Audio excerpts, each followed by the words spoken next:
नमस्कार, एक बार फिर से आप सभी का स्वागत है आपके अपने YouTube channel Priya's home science world में। मैं प्रिया गुप्ता गहोई आप सभी के लिए लेकर के आई हूँ एक बार फिर से एक विशेष दिवस पर विशेष क्लास, जिसमें हम बात करने वाले हैं एमसीक्यू क्वेश्चंस के माध्यम से स्तनपान सप्ताह की। क्या है स्तनपान सप्ताह, कब से कब तक मनाते हैं, पहली बार कब मनाया गया, और साथ ही साथ हम बात करेंगे स्तनपान के बारे में भी कि स्तनपान के लाभ क्या हैं, शिशु के लिए लाभ क्या है, माता के लिए लाभ क्या है, कोलेस्ट्रॉम क्या है, हिंड मिल्क क्या है, फॉर मिल्क क्या है। इन सभी चीज़ों के बारे में आज हम बात करने वाले हैं। ओके,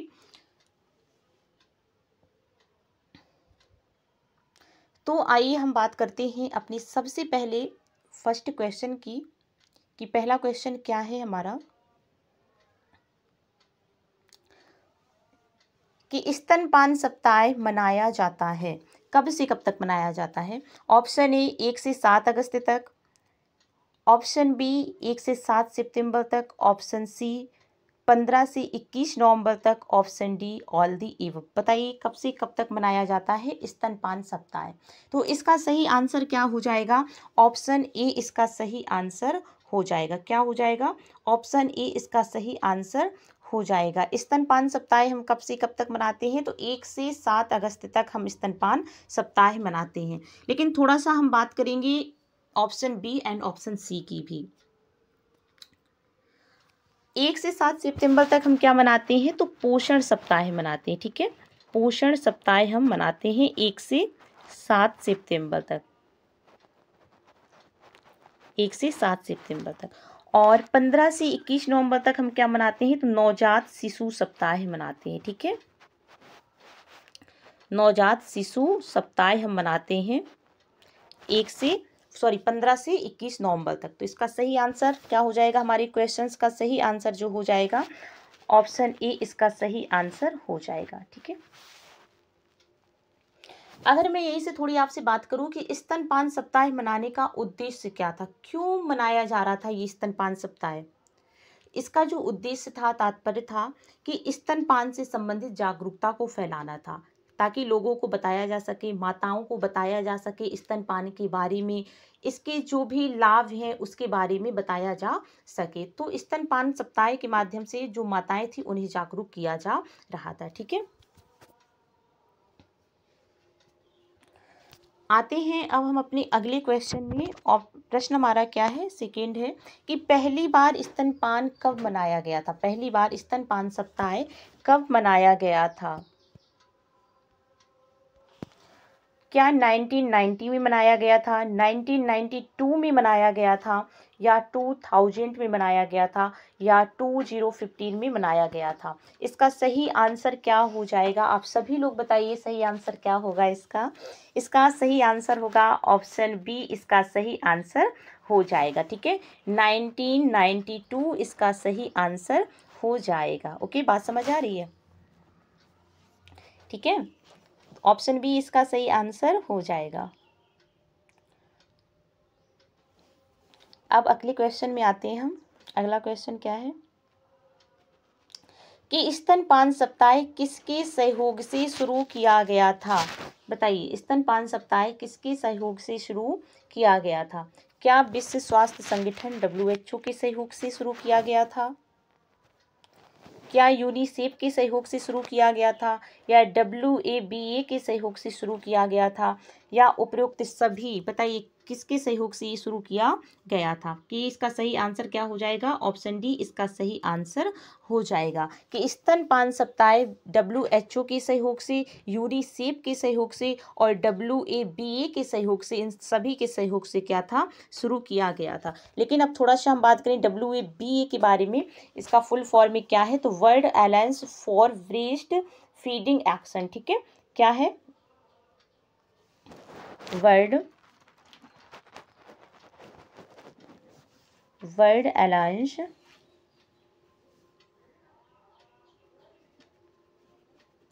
अलायंस फॉर ब्रेस्ट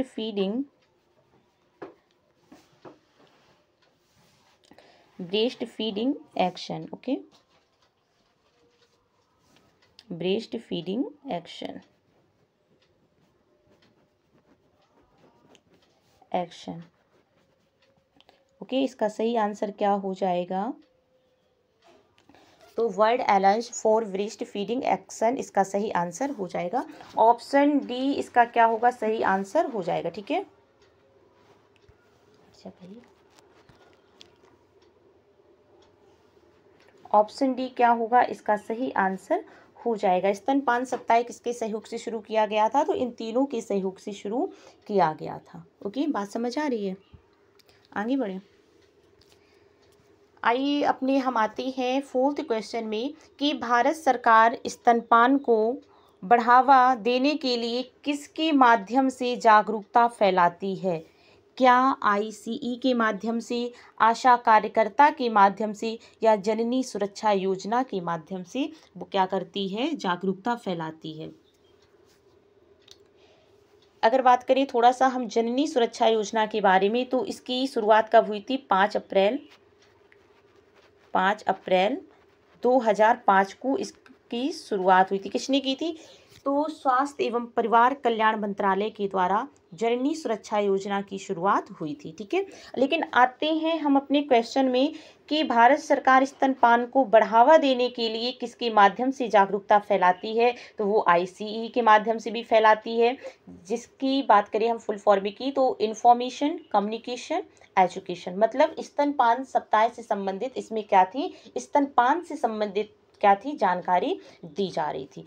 और आशा कार्यकर्ता भी इसमें शामिल थी, वो घरों तक जा रही थी, जो प्रसूति महिलाएं थी उनको स्तनपान के बारे में बता रही थी। ठीक है, और जननी सुरक्षा योजना भी इसमें क्या थी? शामिल थी। तो ऑप्शन डी इसका क्या होगा? सही आंसर हो जाएगा। ऑप्शन डी क्या होगा? इसका सही आंसर हो जाएगा।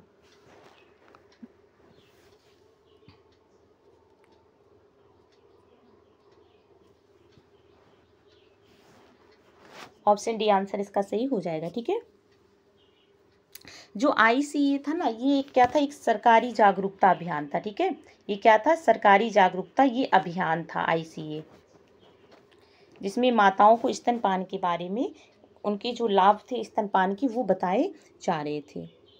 ठीक है, बात समझ आ रही है? आइए आते हैं अब हम अपने अगले क्वेश्चन में, लेकिन इससे पहले हम थोड़ा सा बात करेंगे स्तनपान की। अभी तक जो हमने बात की वो हमने जाना स्तनपान सप्ताह कब से कब तक मनाते हैं, पहली बार कब मनाया गया, इन सारी चीज़ों के बारे में जाना। लेकिन अब हम जो बात करेंगे हम स्तनपान की, कि स्तनपान क्या है। ठीक है, तो सबसे पहले आप ध्यान से सुनिएगा कि स्तनपान क्या है। स्तनपान माता के स्तन के द्वारा निकलने वाले प्राकृतिक दूध को अपने शिशु को पिलाए जाने की प्रक्रिया ही स्तनपान कहलाती है। ठीक है, समझ में आ रही है बात? क्या है कि माता के स्तन के द्वारा निकलने वाले प्राकृतिक दूध को अपने शिशु को पिलाए जाने की प्रक्रिया ही स्तनपान कहलाती है। उम्मीद है इतनी बात समझ में आ रही है। ठीक है, तो अब आते हैं हम अपने क्वेश्चन में। हमारा क्वेश्चन क्या कह रहा है कि नवजात शिशु को स्तनपान किस प्रकार से स्वास्थ्य पहुंचाता है? क्या वो संक्रमण से सुरक्षा करेगा? क्या वो पोषण की संपूर्णता है, मतलब संपूर्ण पोषण प्रदान करेगा बच्चे को? या रोग प्रतिरोधकता में वृद्धि करेगा? या शारीरिक मानसिक विकास करेगा? या इनमें से एक से अधिक? इसका सही आंसर क्या हो जाएगा? आप सभी लोग आंसर करिए, इसका सही आंसर क्या हो जाएगा?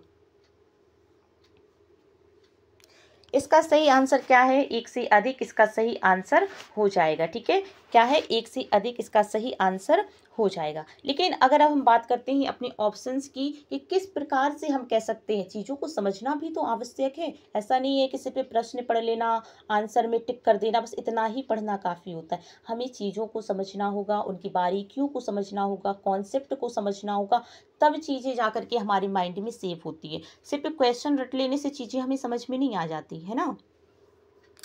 तो सबसे पहले अगर हम बात करें संक्रमण से सुरक्षा, ठीक है, लेकिन हम पहले ऑप्शन की बात ना कर करके हम क्या करेंगे?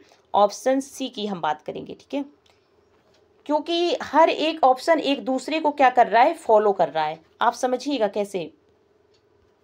रोग प्रतिरोधकता में वृद्धि, माता के दूध में क्या पाया जाता है? Vitamin A. विटामिन ए सबसे ज़्यादा पाया जाता है, जो कि क्या है? एंटी इन्फेक्शन विटामिन है। प्रतिरक्षा तंत्र को मजबूत करता है, ठीक है। और दूसरी बात क्या है, और IgA इम्यूनोग्लोबिन से सर्वाधिक पाया जाता है, जो कि क्या करता है, बच्चे को जो बच्चे की प्रतिरक्षा तंत्र है ना उसको मजबूत करता है, ठीक है। तो जब बच्चे का प्रतिरक्षा तंत्र मजबूत होगा, उसके शरीर में रोग प्रतिरोधकता क्षमता अच्छी होगी, तो उसे किसी भी प्रकार की क्या होगी, बीमारी नहीं होगी। जब उसे किसी भी प्रकार की बीमारी नहीं होगी तो क्या मतलब कि वो किसी भी संक्रामक रोग से पीड़ित नहीं होगा, ठीक है।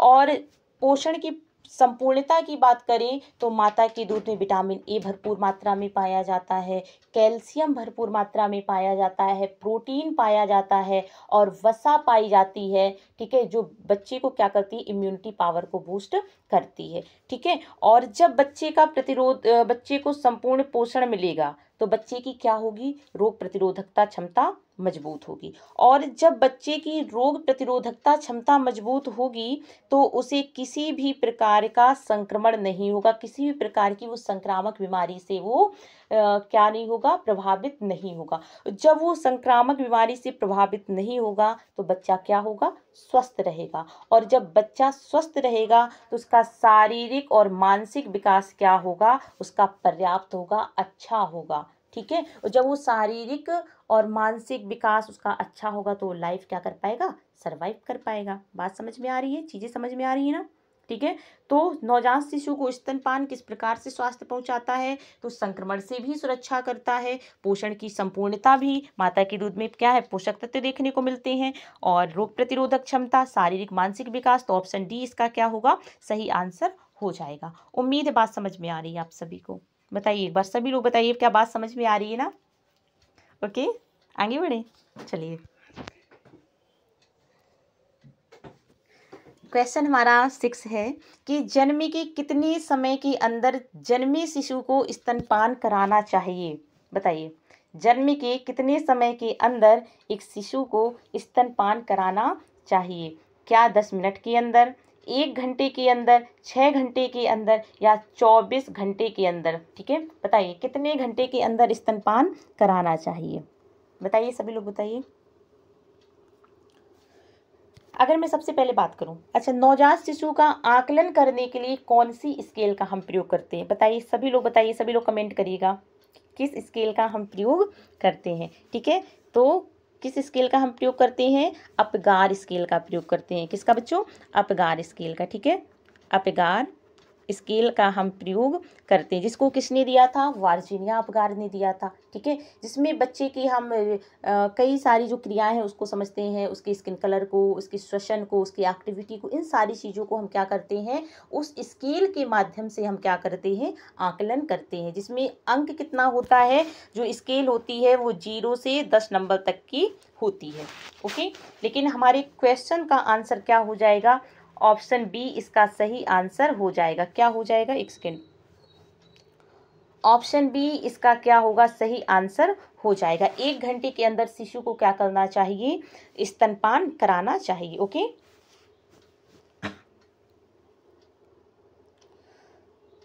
आइए अब अपने अगले क्वेश्चन में हम आते हैं।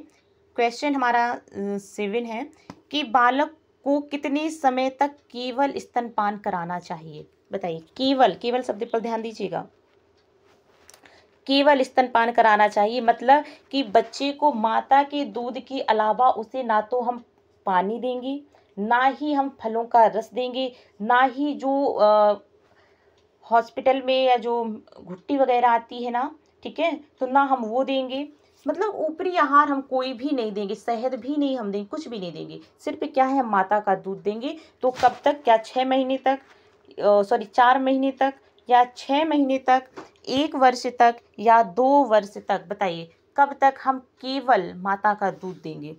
ये WHO के द्वारा ये ऐसा कहा गया है कि 6 महीने तक हम क्या करेंगे, नवजात शिशु को 6 महीने तक केवल हम क्या करेंगे, दूध, माता का दूध उसे हम देंगे, क्योंकि माता के दूध में सभी पोषक तत्व होते हैं जो एक शिशु को आवश्यकता होती है, ठीक है। शिशु की आवश्यकता के अनुसार माता के दूध में सारे पोषक तत्व पाए जाते हैं और शिशु अपने माँ के दूध से ही क्या करता है, अपनी सारी आवश्यकताओं को फुलफिल करता रहता है, ठीक है। उम्मीद है बात समझ आ रही है। ओके। लेकिन थोड़ी सी और हम यहीं पर बात करेंगे कि जब एक शिशु जन्म लेता है तो उसके शरीर में कितना पोषक तत्व होता है। तो जब एक शिशु जन्म लेता है तो उसके शरीर में जो पोषक तत्व हैं, अगर सबसे पहले बात करें हम प्रोटीन की, तो 500 ग्राम उसके शरीर में प्रोटीन स्टोर होता है। कितना? 500 ग्राम प्रोटीन उसके शरीर में स्टोर होगा। 30 ग्राम कैल्शियम होता है उसके शरीर में, ठीक है। और 14 ग्राम उसके शरीर में क्या होता है? फॉस्फोरस होता है। क्या होता है? 14 ग्राम फास्फोरस होता है, ठीक है। फास्फोरस 14 ग्राम फास्फोरस होता है। इसके साथ ही साथ वो 6 महीने तक के लिए आयरन को स्टोर किए रहता है, 6 महीने तक वो जिंक को स्टोर किए रहता है, ठीक है। तो बच्चा क्या है, उसे 6 महीने तक, इसीलिए उसे कोई ऊपरी आहार की आवश्यकता नहीं होती है। इसका सही आंसर क्या हो जाएगा? ऑप्शन बी इसका सही आंसर हो जाएगा, 6 महीने तक, ओके। और पूरक आहार देना कब से प्रारंभ किया जाता है? तो पूरक आहार देना 6 महीने के बाद से प्रारंभ करते हैं, ठीक है। अब मैं अगर यहीं पर आपसे थोड़ी सी बात करूं कि जो WHO ने कहा कि 6 महीने तक हमें केवल माता का दूध देना है और 6 महीने के बाद पूरक आहार प्रारंभ करना है, तो क्या स्तनपान कराना बंद कर देना चाहिए? बताइए। अब आपके मन में एक डाउट बन रहा होगा, ठीक है, कि क्या स्तनपान कराना बंद कर देना चाहिए? तो ऐसा नहीं है कि आपने पूरक आहार देना प्रारंभ कर दिया तो स्तनपान कराना बंद कर देना चाहिए, नहीं। उसने कहा है कि केवल स्तनपान कराना है 6 महीने तक, कोई ऊपरी आहार नहीं देना है। लेकिन पूरक आहार के साथ साथ हमें क्या करना है? 2 वर्ष तक स्तनपान को जारी रखना है, ठीक है। स्तनपान बंद नहीं करना, 2 वर्ष तक पूरक आहार के साथ स्तनपान को जारी रखना है, ठीक है। उम्मीद बात समझ में आ रही है, किसी भी प्रकार का डाउट नहीं हो रहा आप लोगों को, ओके। आइए अब अपने अगले क्वेश्चन में। स्तनपान कराने से माता के लिए लाभ क्या है? अभी तक तो हमने शिशु के लिए लाभ पढ़े थे, लेकिन अब माता के लिए लाभ क्या है? तो क्या गर्भाशय संकुचन में मदद करता है, मतलब कि जो यूट्रस होता है ना, उसे अपने यथा स्थान में लाने में क्या करता है? मदद करता है। क्या कैंसर के खतरे में कमी आती है? वजन को कम करने में सहायक है, या उपरोक्त सभी? इसका सही आंसर क्या होगा? तो देखिए, गर्भाशय के संकुचन में मतलब कि जो गर्भाशय है और आकार उसका क्या होता है? बढ़ जाता है। तो जो स्तनपान कराने से वो गर्भाशय को अपने यथा स्थान में लाने में मदद करता है, ठीक है। और साथ ही साथ कैंसर के खतरे में भी कमी लाता है। गर्भाशय कैंसर हो गया, स्तन कैंसर हो गया, आपने देखा होगा कि जो माताएं हैं स्तनपान नहीं कराती हैं और तो उनकी स्तन में क्या होता है? कैंसर की समस्या होने की संभावना रहती है। ऐसे बहुत से केसेस सुने भी हैं कि उन्हें स्तन कैंसर हो गया, ठीक है।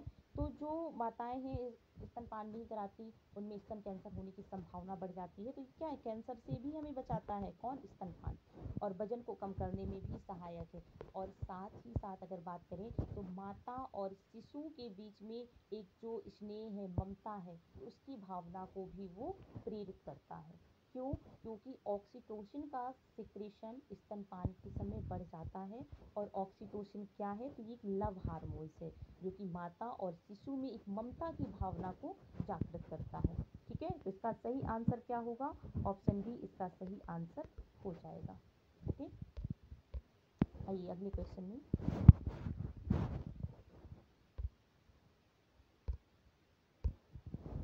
माता के स्तन के द्वारा निकलने वाला गाढ़ा पीला दूध क्या कहलाता है? बताइए, आप लोग आंसर करिए इसका। क्या कहलाएगा? क्या इम्यूनोग्लोबुलिन कहलाएगा, क्या फॉर मिल्क कहलाएगा, हिंड मिल्क कहलाएगा, या कोलेस्ट्रॉम कहलाता है? बताइए क्या कहलाएगा। तो माता के स्तन के द्वारा निकलने वाला जो पीला दूध है वो क्या कहलाता है? जो 3 से 4 दिन तक निकलता है तो उसे हम क्या कहते हैं? कोलेस्ट्रॉम कहते हैं, ठीक है। क्या कहते हैं? कोलेस्ट्रॉम कहते हैं उसे हम, ठीक है। लेकिन अब थोड़ा सा बात करें हम for milk and hind milk की। और इम्यूनोग्लोबुलिन क्या है? तो ये एक प्रकार का प्रतिरक्षी है, कारक है, और जो कि शिशु की इम्यूनिटी पावर को बूस्ट करता है, ठीक है। IgA इम्यूनोग्लोबुलिन सर्वाधिक पाया जाता है माता के दूध में, ठीक है, जो शिशु को क्या करता है? संक्रामक बीमारियों से बचाता है। उम्मीद है बात समझ आ रही है। लेकिन अब थोड़ा सा हम बात करेंगे यहीं पर फॉर मिल्क की। आंसर तो इसका कोलेस्ट्रॉम है, ठीक है। फॉर मिल्क क्या होता है, तो ये शुरुआती पतला दूध है। ठीक है, क्या है, शुरुआती पतला दूध है जिसमें जल की मात्रा सर्वाधिक होती है और लैक्टोज इसमें ज़्यादा पाया जाता है, वसा इसमें कम पाई जाती है। ठीक है, शुरुआती पतला दूध का मतलब क्या होता है, एक हिंड मिल्क आप देख पा रहे हो, हिंड का मतलब ही क्या होता है, पिछला।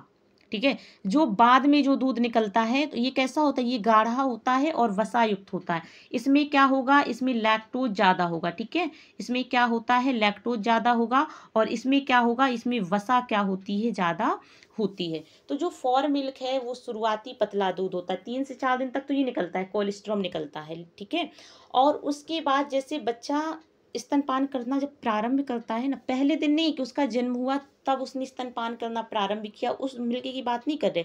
हर रोज बच्चा क्या करता है, स्तनपान करता है।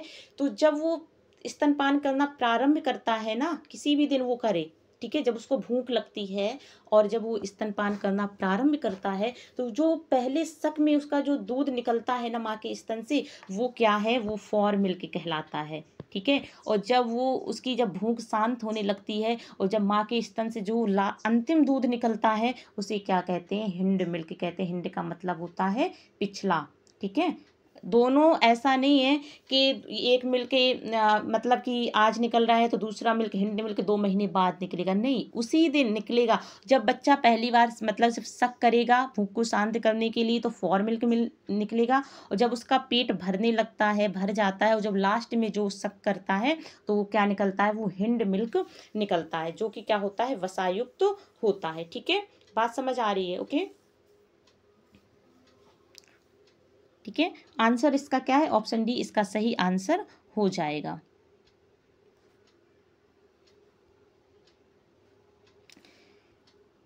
क्वेश्चन हमारा 10 है कि मानव दूध में कौन सा इम्यूनोग्लोबुलिन सर्वाधिक पाया जाता है। आप सुन रहे होंगे, अगर आपका कंसंट्रेशन होगा आप सुन पा रहे होंगे कि मानव दूध में कौन सा इम्यूनोग्लोबुलिन सर्वाधिक पाया जाता है।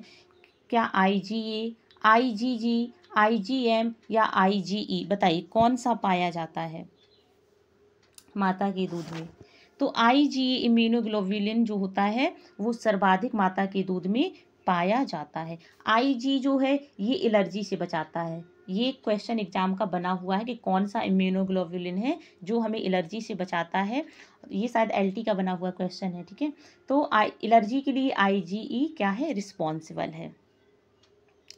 ओके, लेकिन अगर बात करें कि सबसे ज़्यादा मानव शरीर में सबसे ज़्यादा कौन पाया जाता है, मानव दूध में IgA पाया जाएगा सबसे ज़्यादा, और शरीर में सबसे ज़्यादा कौन सा पाया जाता है, तो IgG ये क्या है, सबसे ज़्यादा शरीर में ये पाया जाता है। ठीक है, और IgM की बात करें तो ये प्राथमिक प्रतिरक्षा के लिए क्या है, रिस्पॉन्सिबल है। कौन, IgM, प्राथमिक प्रतिरक्षा। आपके शरीर में कोई वायरस, कोई पैथोजन प्रवेश करेगा तो सबसे पहले एक्शन क्या करता है, IgM ही लेता है। तो ये प्राथमिक प्रतिरक्षा में क्या है, ये सहायता हमारी करता है। ओके, और द्वितीयक में कौन करता है, द्वितीयक में कौन सहायता करेगा, तो IgG ये क्या करता है, द्वितीयक प्रतिरक्षा में हमारी सहायता करता है, और सबसे ज़्यादा यही पाया भी जाता है शरीर में। ओके, ठीक है, आंसर तो पता है आपको, हो गया, IgA ऑप्शन ए सही आंसर हो जाएगा।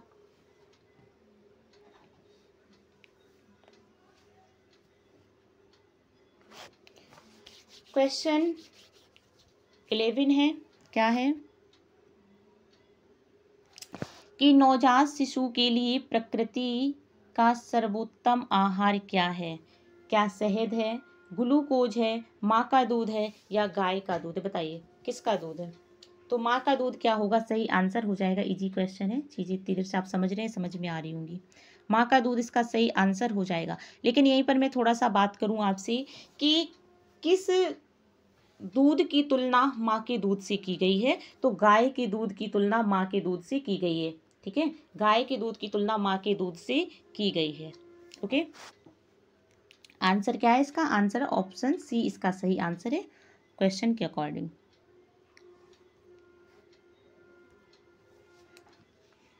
क्वेश्चन हमारा 13 है, 12 क्वेश्चन स्किप हो गया, वो आपको आगे मिलेगा। माँ का दूध आरंभ के कितने दिनों तक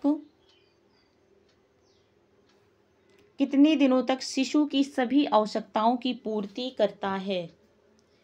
क्या 4 महीने तक पूर्ति करेगा, 8 महीने तक पूर्ति करेगा, 1 महीने तक, या 15 महीने तक वो पूर्ति करेगा? कितने महीने तक माता का दूध है जो पूर्ति करता है? तो देखिए, अगर बात करें हम 8 महीने की, तो अगर आप 8 महीने तक बच्चे को दूध पिलाएंगे ना, तो उसके शरीर में क्या है, माता के दूध में ना ही विटामिन सी होता है, ना ही आयरन होता है। ठीक है, तो अगर आप अधिक दिनों तक सिर्फ माता के दूध में ही अगर आप उसको रखेंगे तो बच्चे में स्कर्वी होने की संभावना रहेगी, एनीमिया होने की भी संभावना रहेगी। क्यों? क्योंकि माता के दूध में आयरन नहीं पाया जाता और ना ही विटामिन सी पाया जाता है। ठीक है, तो 4 से 6 महीने के लिए ही क्या होता है, माता का दूध एक शिशु के लिए उसकी आवश्यकताओं की पूर्ति कर सकता है। तो इसका सही आंसर क्या होगा? 4 महीने इसका सही आंसर हो जाएगा। ठीक है, अगर आप ज़्यादा दिन तक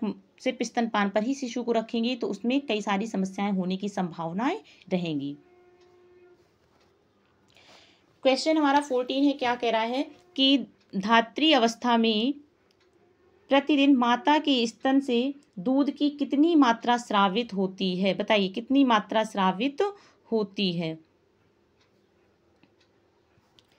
400 से 800 ml, 250 से 300 ml, या 1200 से 1500 ml, या 200 से 300 ml कितनी मात्रा स्रावित होती है? बताइए, इसका सही आंसर क्या हो जाएगा? इसका सही आंसर क्या होगा? तो 400 से 800 ml इसका सही आंसर हो जाएगा। ठीक है, ओके, 400 से 800 ml इसका सही आंसर क्या है, हो जाएगा। 250 से 300 ml कम हो जाएगा, और 1200 से 1500 ml क्या है, ज़्यादा हो जाएगा, और 200 से 300 ml ये भी कम हो जाएगा। तो इसका सही आंसर क्या होगा? ऑप्शन ए इसका सही आंसर हो जाएगा। लेकिन ये क्या है, ये माता के स्वास्थ्य पर निर्भर करता है। अगर माँ पूर्ण रूप से स्वस्थ है तो इससे ज़्यादा भी मात्रा हो सकती है। अगर माँ किसी रोग से ग्रसित है तो ये मात्रा उससे कम भी हो सकती है। ठीक है, ओके, तो हमारा क्या है, ऑप्शन ए सही आंसर हो जाएगा। क्वेश्चन हमारा है 15 है कि माता के दूध में उपस्थित प्रमुख प्रोटीन क्या है? क्या ग्लोबुलिन प्रोटीन है, लैक्टो एल्बुमिन है, एल्बुमिन है, या इनमें से कोई नहीं है? ये एनसीईआरटी का क्वेश्चन है। बताइए, माता के दूध में कौन सा प्रमुख प्रोटीन पाया जाता है? तो इसमें ऑप्शन बी सही आंसर हो जाएगा। लैक्टो एल्बुमिन प्रोटीन क्या होता है, माता के दूध में पाया जाता है। ये मैंने एनसीईआरटी से क्वेश्चन बनाया हुआ है और ये पीजीटी में भी आया हुआ क्वेश्चन है, लेकिन इसमें आयोग ने नन ऑफ दीज को माना है। आई डोंट नो क्यों माना, मुझे नहीं पता, लेकिन जो मैंने ये क्वेश्चन बनाया एनसीईआरटी से वहाँ पर लैक्टो एल्बुमिन ही दिए हुए हैं। ठीक है, तो इसका सही आंसर क्या है? ऑप्शन बी इसका सही आंसर हो जाएगा। जो स्किप हो गया था ना क्वेश्चन 12, ये मानव दूध में किस विटामिन की प्रचुरता होती है? बताइए, किस विटामिन की प्रचुरता होती है मानव दूध में? विटामिन ए की प्रचुरता होती है, विटामिन बी की प्रचुरता होती है, विटामिन ई की प्रचुरता होती है, विटामिन डी की होती है? सही आंसर क्या हो जाएगा इसका? बताइए, ऑप्शन ए इसका क्या होगा? सही आंसर हो जाएगा। माता के दूध में विटामिन ए सबसे ज़्यादा मात्रा में पाया जाता है। ठीक है, विटामिन ए जो कि शिशु की क्या करता है, रोग प्रतिरोधक क्षमता में वृद्धि करता है। तो माता का दूध विटामिन ए से क्या होता है, भरपूर होता है। ठीक है, तो ये थे आपकी 15 क्वेश्चन जो कि एकदम एग्ज़ाम ओरिएंटेड थे, और ऐसे बहुत से क्वेश्चन हैं बने भी हुए हैं एग्ज़ाम में। जैसे कोलेस्ट्रॉम के बारे में बना हुआ है क्वेश्चन। ठीक है, और कब से कब तक सिर्फ केवल स्तनपान कराना चाहिए, 6 महीने तक कराना चाहिए। तो ये सारे क्वेश्चन क्या हैं, एग्जाम में बने हुए हैं। और प्रतिरक्षी के माता के दूध में कौन सा इम्यूनोग्लोबुलिन सर्वाधिक पाया जाता है? तो आईजीए पाया जाता है। तो ये सारे क्वेश्चन एग्जाम में बने हुए हैं। तो मैं यहाँ पर वही क्वेश्चन लेकर के आई हूँ जो कि एग्जाम ओरिएंटेड है, एग्जाम में आए हुए हैं या आने की संभावना है। ओके, ठीक है, बात समझ में आई है? कोई क्वेश्चन में डाउट नहीं होगा। अगर कोई क्वेश्चन में डाउट हो तो आप लोग कमेंट बॉक्स में मेंशन कर दीजिएगा। ठीक है, उम्मीद है चीज़ें समझ में आई होंगी। कैसा रहा सेशन? अगर सेशन अच्छा लगा तो आप लोग क्लास को लाइक कीजिएगा और चैनल को सब्सक्राइब कीजिएगा अगर आप चैनल पर नए हैं, और एक आप प्यारा सा कमेंट आप मुझे ज़रूर अपनी एक फीडबैक के रूप में आप मुझे दीजिएगा कमेंट बॉक्स के माध्यम से, ताकि मैं उसे पढ़ सकूं और मुझे एक नई एनर्जी मिल सके कि कहीं ना कहीं मैं चीज़ों को बच्चों तक अच्छा से अच्छा पहुंचा पा रही हूं और चीज़ों को मैं समझा पा रही हूं। ठीक है, ओके, उम्मीद है बात समझ में आई है। So thank you so much guys, फिर मिलेंगे हम एक नए सेशन के साथ में, तब तक के लिए धन्यवाद। Thank you so much guys, thank you so much.